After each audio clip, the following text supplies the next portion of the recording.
Assalamualaikum warahmatullahi wabarakatuh. Saya Muhammad Iqbal Arizinullah dengan nomor NIM 21151060192 bidang studi agribisnis.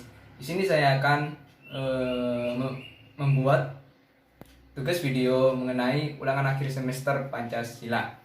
Baik, di sini tema yang saya jadikan video adalah adanya perbedaan aliran seagama Muslim di desa saya, Sumber Agung dan Sumber Suko, yaitu antara Nahdlatul Ulama dengan aliran Abuge.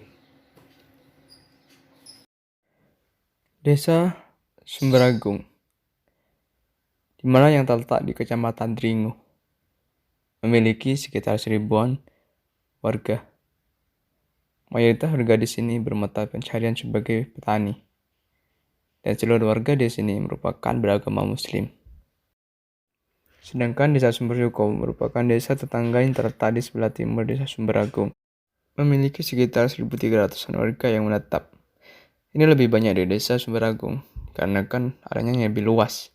Mata pencahariannya warganya juga sama, yaitu sebagai petani atau buruh tani. Seluruh warganya juga beragama Muslim.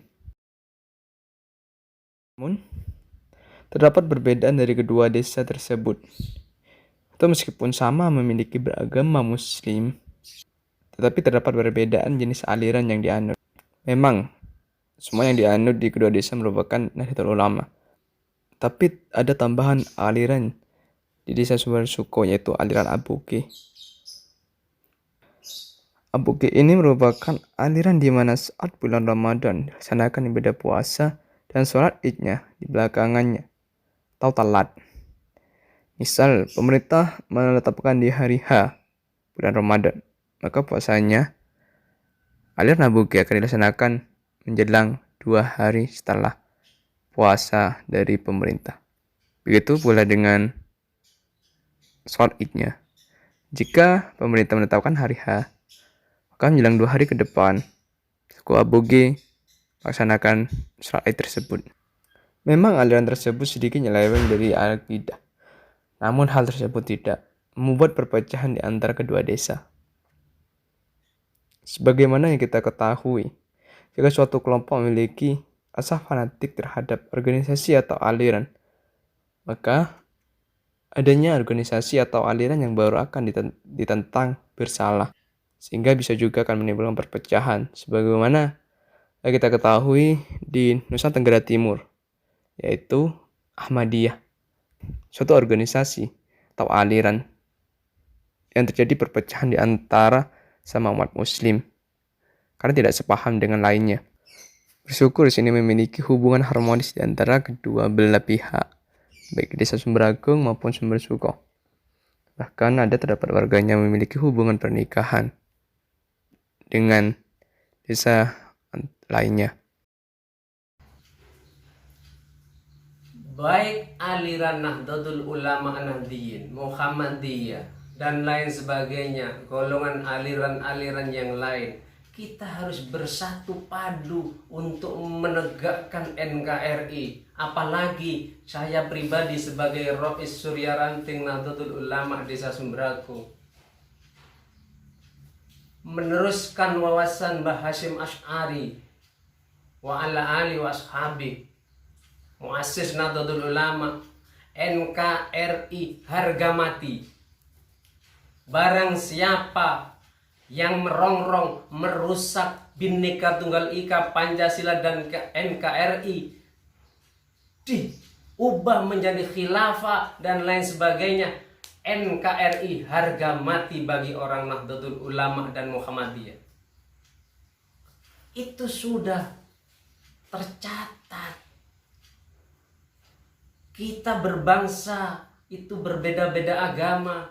Kenapa? Ada banyak kategori supaya umat Islam itu bisa bersatu padu. Kita harus mengetahui, selain berwawasan rahmatan lil alamin,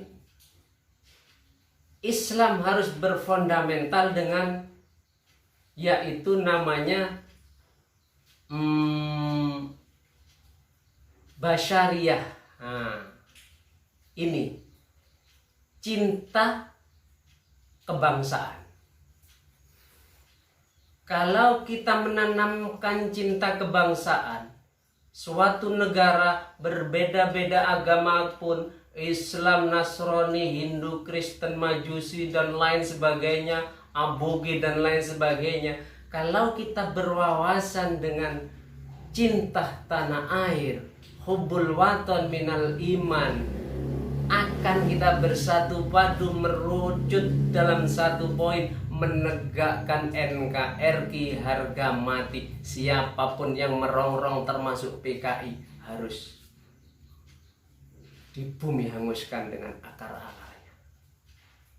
Karena negara Republik Indonesia adalah negara yang bervariasi, sosialnya harus dijunjung tinggi. Akhirnya yang kedua adalah cinta wawasan, setelah wawasan kebangsaan, wawasan kemanusiaan. Orang Islam kalau memegang wawasan kemanusiaan, oh itu bukan sama dengan agama saya. Saya Islam, dia non-Islam. Tapi tidak harus saya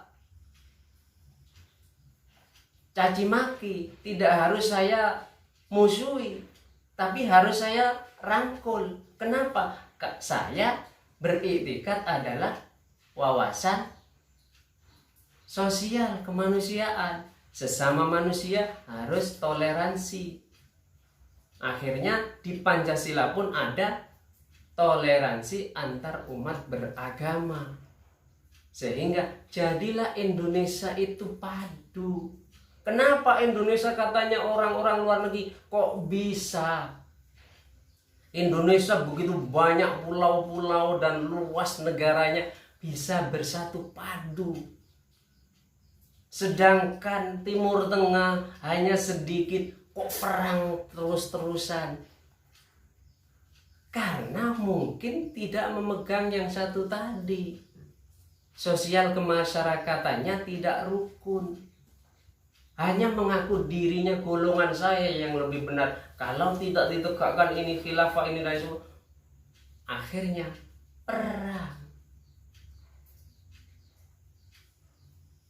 Kemudian setelah kita berwawasan kebasyariah, kemudian cinta tanah air, cinta sesama manusia, kemudian cinta agama. Cinta agama, agamaku cinta, saya cinta kepada agamaku. Tapi dengan cinta jangan fanatik. Kalau kita fanatik kepada agama atau golongan kita masing-masing, takutnya dinas oleh Rasulullah adalah ahli nar, ahli neraka. Karena barang siapa satu golongan yang merasa suci, yang merasa bersih, lebih baik sendiri daripada golongan-golongan yang lain, itu adalah termasuk golongan, kata Rasulullah, termasuk golongan khawarij, golongan ahlu neraka. Na'udzubillah summa na'udzubillah. Kemungkinan sekelumit itu yang bisa saya sampaikan. Terima kasih. Akhiran, wallahul muwaffiq ila aqwamit thoriq. Wassalamualaikum warahmatullahi wabarakatuh. Waalaikumsalam. Pesan yang terdapat dalam video tersebut adalah kita harus menjaga persatuan Bhinneka Tunggal Ika Indonesia. Indonesia terbentuk karena adanya perbedaan yang memiliki nasi yang sama, dan kita harus menerima adanya terbentuknya aliran baru atau organisasi, asalkan itu tidak menentang dasar Pancasila Indonesia yang menyebabkan perpecahan di antara kita. Sekian video dari saya, semoga bermanfaat. Wassalamualaikum warahmatullahi wabarakatuh.